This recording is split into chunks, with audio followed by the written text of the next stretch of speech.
And in the 1529, only 10 years after Martin Luther nailed the 95 Theses on the door of the church, only 10 years after this, the reformers gathered together, and some call them the magisterial reformers, Martin Luther, Calvin, Zwingli, Melanchthon, Farel, and others. They gathered in Marburg to hammer out the doctrines of the Reformation, and they said how embarrassing it would be for us to break away from the Catholic Church, who's been here for 1,500 years, to start our own. If all of us cannot agree among each other, we need to work hard so that we can agree, those of us who have broken away. And they went through and tried to formulate a doctrine of the Reformation, and they did pretty good on some issues. But when they came to the Eucharist they ran into a brick wall. And Luther said, I will not have it that it's symbolic. He said, this is the body and blood of Christ, although he pulled away from the Catholic teaching. And the Lutherans in general teach consubstantiation, which means with the change. There's not a change, but somehow the presence of Christ comes down into the elements, and it's there during the celebration,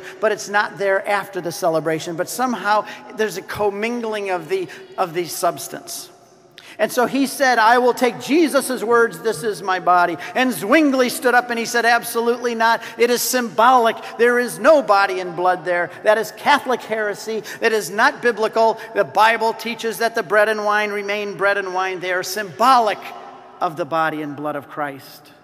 And the reformers argued over the big oak table in the fortress on top of the mountain in Marburg. And in the end, they left not in agreement. They left arguing with one another and refusing to shake hands, saying, you're no longer a brother of mine. And if that happened within the Protestant reformers only 10 years after Martin Luther nailed the 95 Theses on the door, you can understand now why you drive down Main Street and there's McDonald's and Burger Kings and Wendy's and KFC on one side of the street and Chick-fil-A too. And on the other side, you have Baptist and Lutheran and Assemblies of God and the others, because Protestantism since that time has blown itself to pieces, which is one of the reasons why I came home to the one true Catholic Church.